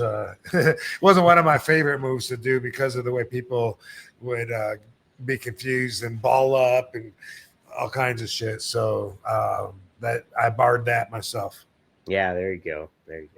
There wasn't any concern with somebody like Eddie Guerrero or D'Lo Brown having like their own version of the frog splash, and you bringing that in. You didn't get any flack for anything like that or nothing?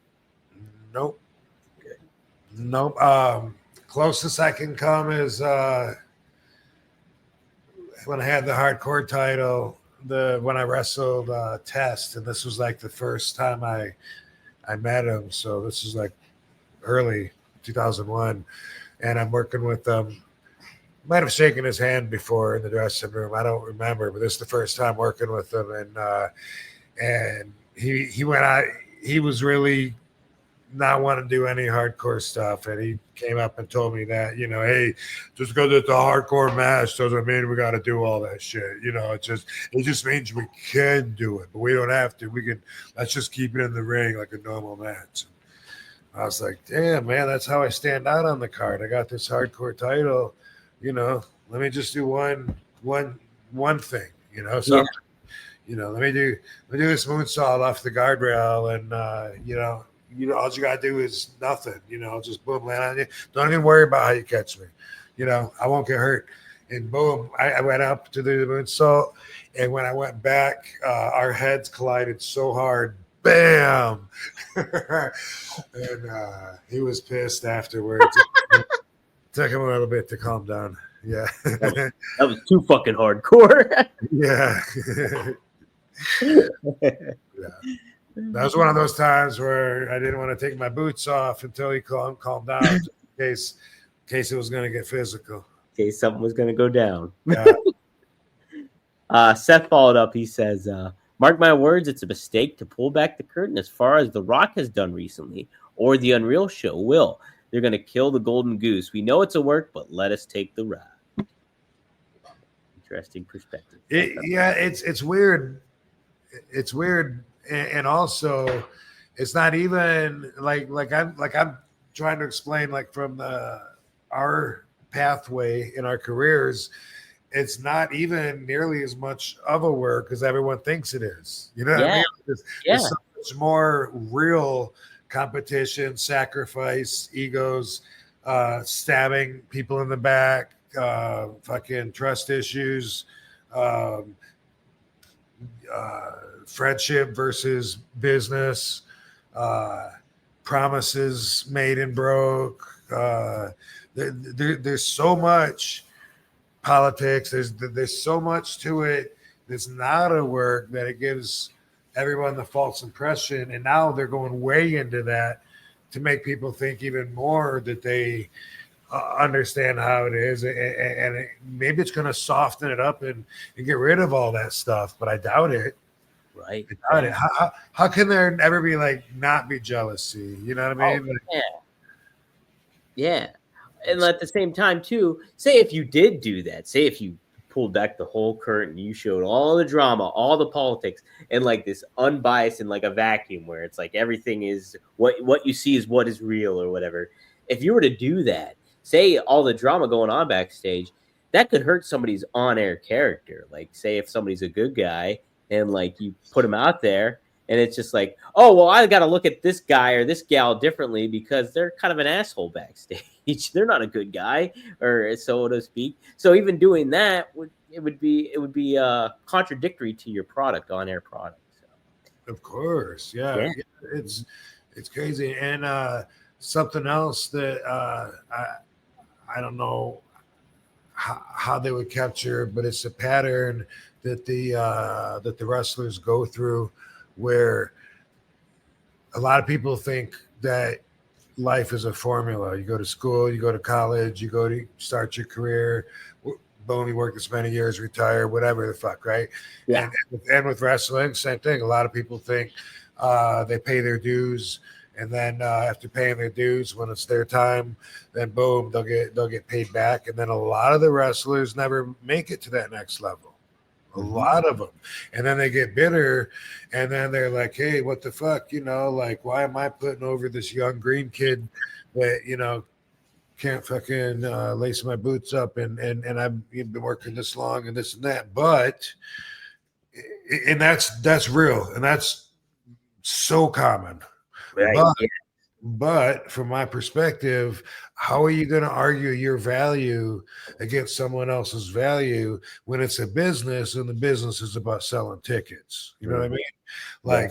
Maybe you have been working 15 years, but if nobody has bought a ticket to see you, how are you going to stand there and tell me you need to be making as much as the guy that you're wrestling is making when everyone is paid to see him?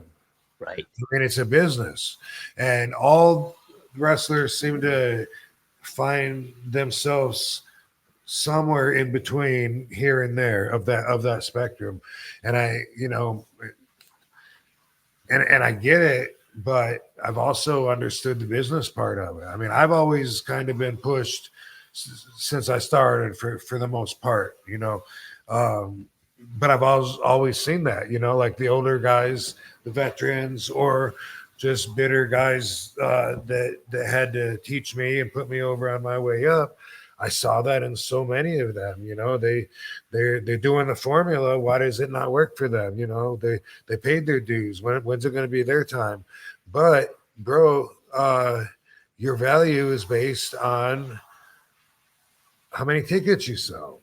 And that can be manipulated to a big extent, by the office. They can make the show in a certain way so that more people are going to buy tickets to see this person because of the way you promoted it and put attention into it, and not on these others. And that's always going to be part of it. And that's the part I'm talking about too, with the jealousy and stuff. How you gonna not be jealous if everyone else has this huge, looks like $1 million entrance, with the Playboy thing I saw, what if everyone has that? And then when you come out, it goes little sparklers. Yeah. How are you not going to feel, you don't see yourself on the trucks when you show up at the man. You don't see yourself at the airport when all the banners are at the airport WrestleMania week. And it's like, where's my banner? How could that not, fuck with you?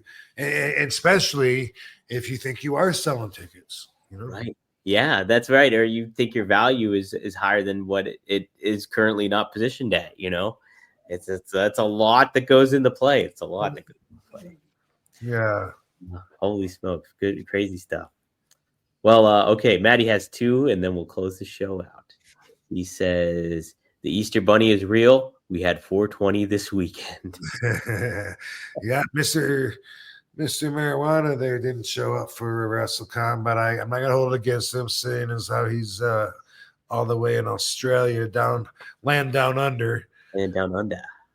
Someday Right. he'll make it. Someday you'll make it, Maddie. You'll make it here, Maddie. Would love to see it. Or maybe we'll do a show in Australia. Hey, you never know. You never know. And then he added too, can we please have Killer Karrion Kross on the show? That'd be awesome. I'd love to have him. Yeah. He's a good friend of ours, man. He was at our wedding. Yep, they were at the wedding, and super cool guy. It's Katie was saying that he's with WWE, but then he did an indie show, or was it just the Chris Bay show? He did the GCW thing, right? So he did the Chris Bay benefit for Bay show. Yeah. So, I could try to reach out to PR and touch base and see if I can get him on through the PR. And then kind of let him know, hey, you guys are good friends. Let's make it happen. Scarlett. Yeah. for Katie, she said, and we want Scarlett. We love Yeah, so we could get both of them on here. I think that'd be awesome. Hell yeah. Hell yeah. Hell yeah. So yeah, we'll look into that, Matty. Good suggestion. I like it. But Rob, is there anything else you wanted to cover before we close out? I'm looking at my list of stuff that I wrote down. I think we talked about a lot. I will say this, though. Yeah. Since we haven't hit this subject yet, I watched the Mafia movie, the Kings of Alto Knights. Sorry. I don't know why that fucking title throws me for a loop. But anyway, the Alto Knights, where Robert De Niro plays both Vito Genovese and Frank Costello. And you said that a review said it wasn't that good. I loved it. Did you? Yeah, I did. I thought it was really good. Yep. Hell yeah. And there's something called Mob City, and I Mob watched it. Land? Oh, really? Oh, I guess that's it. Pierce Brosnan's in it? Oh, yeah. So we talked a little bit about that because of Tom Hardy. Yeah, I watched one episode of that, and I will probably, watch the rest of it. But it's, it's fiction and it's a little over the top. But also, I looked at a Michael Francis video today on YouTube. Because I'm laid up with broken feet. Oh. Not that I don't watch YouTube all day anyway. Smoke weed. But, oh, you okay, Lovey? Oh. Doggies had baths, so they got the zoomies. All amped up. Yeah. But anyway, I was watching a Michael Franzese video, and he was interviewing this director. Danny. I don't know what his last name is, but we met him at the Mob Museum with David Arquette because he did the movie Mob Town, which was about the Appalachian Summit meeting in 1957, which actually would come after. Well, actually, they talked about that in this movie too. Anyway, I learned through that Michael Franzese interview two things. One, you know, like almost every week, we seem to talk about the DeMeo crew, the Murder Machine. Yep. The Gemini Lounge and the whole way that the Gemini method, how someone comes in the apartment, gets shot in the head, they wrap a bag around his head or a towel, stab him in the heart, stop the bleeding, and hang him over the bathtub and let it congeal and stuff. I just found out today that there's a movie from 2023 about them that I didn't even know about. What? Really? Yeah. Whoa. What's the name of that? It's called Inside Man, and I had a hard time finding it because there's a couple other movies named Inside Man. In 2006, Denzel Washington, I guess, did a movie called Inside Man, so that pops up. But this isn't that movie. It was a 2023 Inside Man. I watched it on YouTube today. For some reason, it had I don't know, Hebrew or something like captions, but that didn't bother me. I watched it and I liked it. It's like it covers their whole story, and they thread like a fictional part of a guy that's there through all the crimes to tell their story. But I had no idea. And who's in our chat room that always asks about Kyle Z. Kyle Z always asks the mob question. So Kyle Z, bro, if you haven't seen it, look up Inside Man. He just asked me last week about Dracula, the guy that lived in the apartment and bartended at the Gemini Lounge. Guglielmo. Oh, If I'm saying his name right. You know what I'm talking about, Kyle Z. And he's in the movie, dude. So anyway, the other thing I learned is that this guy has another mob movie coming out tomorrow. Whoa, and it's Mob Cops, and it's based on the book, and I'm a big fan of their story. So yeah, it comes out. I mean, people, depending on when they're listening to this, but it comes out the 25th. So I can't wait. And it's going to be, the theaters, but also you can watch this on direct video, which I'm going to be doing it. So Mob Cops are two of like the worst cops. I mean, a lot of cops were corrupt back in the day. Some still are, but these guys, man, they were on the payroll with Anthony Gaspipe from the Lucchese's. He was paying them not just to give information, but sometimes even to get people and kidnap them for him. And they're actually charged and connected with 8 murders and two cops. Louis Eppolito, his whole family is mob. Like his dad and his uncle and everyone's mob, but he's a cop, and he says that he's the good guy. Denies everything, every crime. But his dad was with the Gambinos. Andy the Fat. Was it Andy the Fat? Something the Fat. Anyway, and Stephen Caracappa was his partner, and those guys got away with everything that they did in New York, and retired, and then moved out here to Las Vegas. And I was just showing Katie, because we went by this building, Pietro's Pizza, Italian restaurant, and I was telling her, like, that's where the mob cops got busted. They were here to eat, and the cops, have them sit up. And anyway, they moved out here, got away with everything, retired, and then fucking Louis Eppolito wrote the book Mob Cop. Whoa, like dumbass, got himself busted. Yeah, so he was on Sally Jesse Raphael, this old morning show, promoting the book. And at home was this lady watching TV who recognized him. And she was like, "Oh my God, that's the cop that showed up earlier looking for Jimmy, because earlier in the day they were looking for her son, and then she never saw her son again." Jimmy Heidel, and it was because the mob cops found him, put him in the trunk of their car, and then gave him the gas pipe. And gas pipe shot him like 15 or more times, like to torture him, like had him tied up and wanted information on him, who was with him when they tried to whack him, because he got shot at in a car full of these Gambino associates. And anyway, Jimmy was one of them, and he shot him like one bullet at a time, like through his extremities, just to torture him and get him to yeah. And so, but anyway, that got him busted though. The mom recognized him, called the police, found someone that gave a shit, and they did the investigation and shit. And they both died like just like recently, like either during COVID or after, I think. So, yeah. Well, yeah, you're right. So it releases tomorrow, April 25th.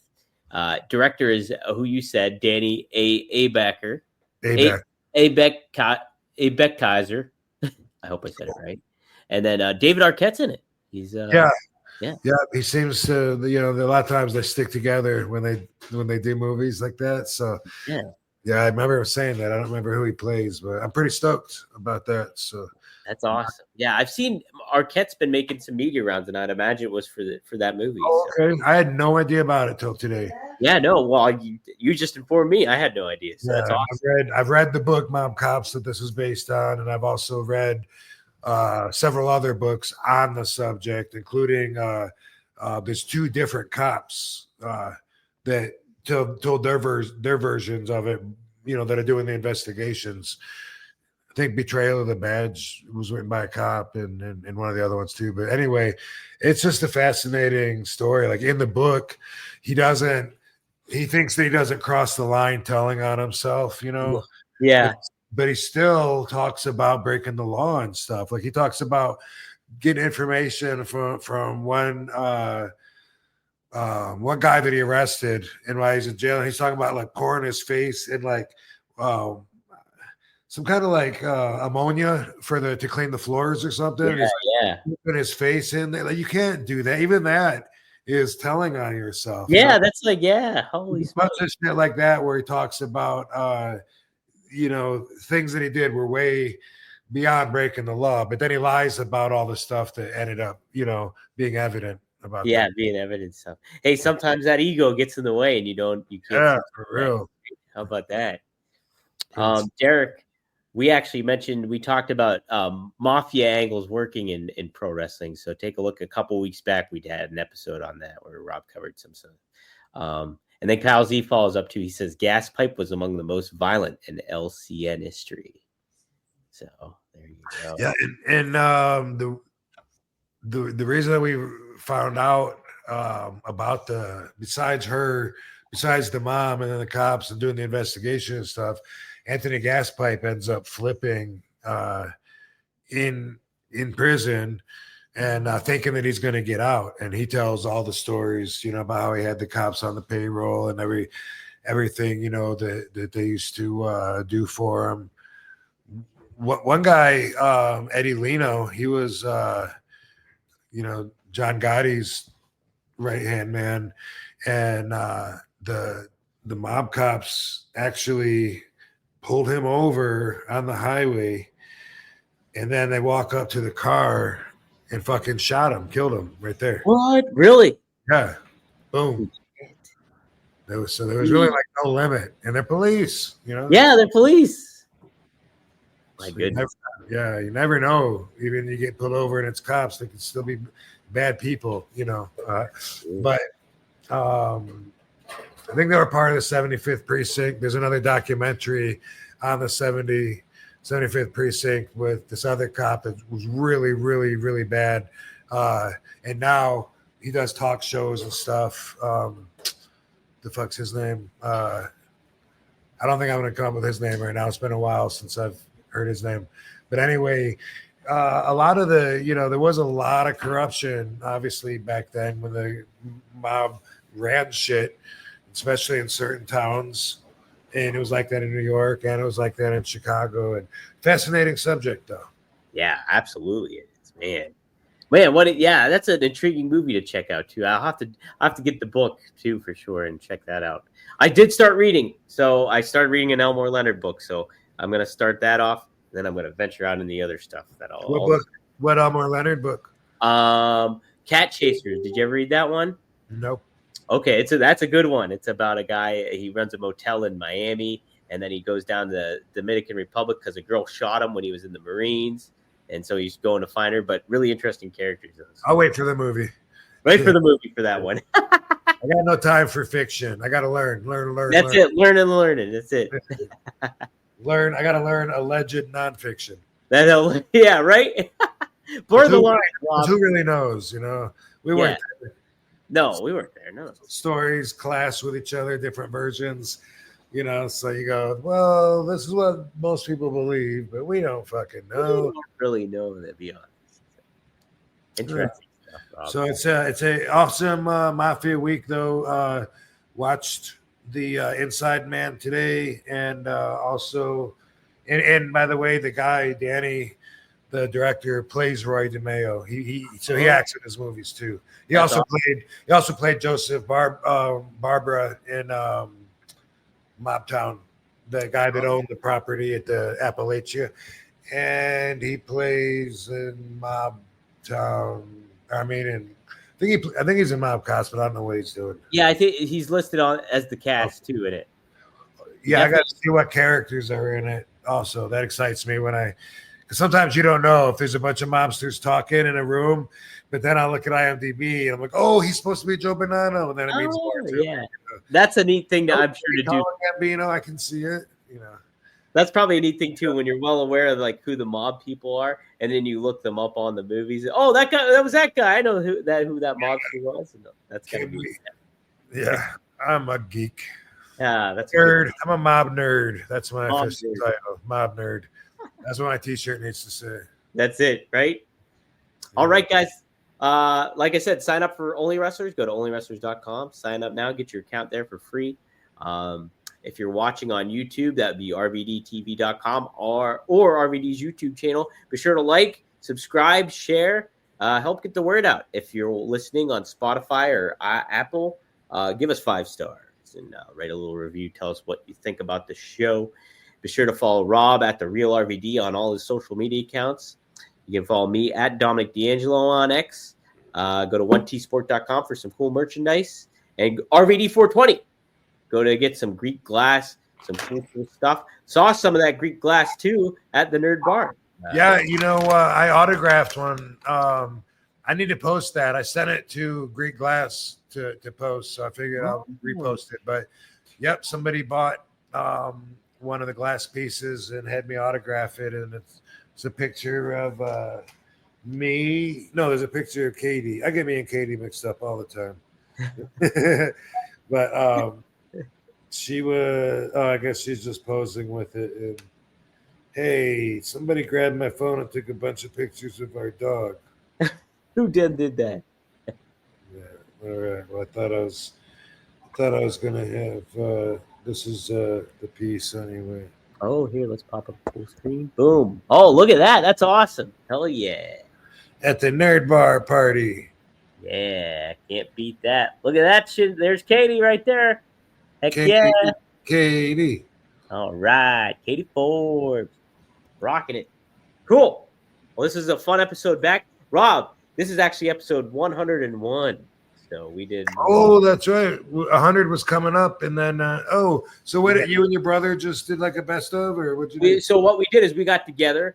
We talked about how he met Jake Roberts and started the podcast with Jake. And then I talked about how we started the podcast with us. And then we covered WrestleMania weekend and got perspective on that. So it was all a kind of an all-encompassing thing. So okay, that was our 100th episode. But wow, 100th episode and RVD wasn't even on it. It was really busy though. And to further answer dude Seth's question, I was really busy WrestleMania week.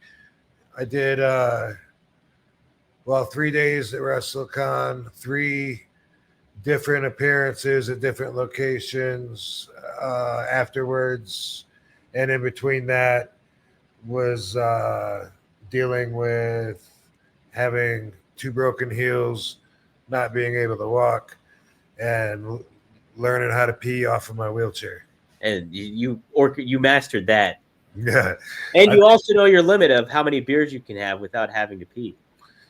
that was what made it tough, man. Because in my mind, like I'm already thinking, like, as soon as I leave home, I'm already thinking about, like, man, I'm gonna have to pee, and then I'm just thinking about my stomach, and I fool myself into thinking I gotta pee. I do that too. On my way to the convention center, I'm like, dude, I just peed before I left. What if it didn't all come out? Like, what? That's what it is. I get the same way on an airplane. I do too. I think the same stuff too. Is like, I should pee right now. I was like, do I have to go? Should I go? It's like, my head about I hate the thought of just being trapped and not being able to if I have to. Like, yeah, I'm the same way. Yeah. Well, hey, we can all pee after the show here. Yeah. Hey, did I tell you my Jake, one of my Jake the Snake stories? Was it the one where you were at the gym with the kid? Yeah. Okay, you already know that one. Well, we could share that another time, but that's a fantastic story. I've known him a long time. Jake Roberts, baby. Let's have him on the show. We should get him on. Hell yeah, we should get him on the show. And I'll do his show. Yeah. We'll do each other's shows. I like it. Cool. All right. Thanks, Dominator. Thanks, Van Dam fam. By the way, May 3rd, I will be in Michigan at Rhino's show, whatever the hell that show is called. So don't think that I'm going to let something like a couple of broken feet stop me from seeing my Van Dam fam in Michigan. How about that? You'll be tapping like Fred Astaire by that time. Yeah, for sure. Yeah. All right. We'll see you next time here on One of a Kind on Trash Day with who? Peace out, hoes. RVE. Yeah.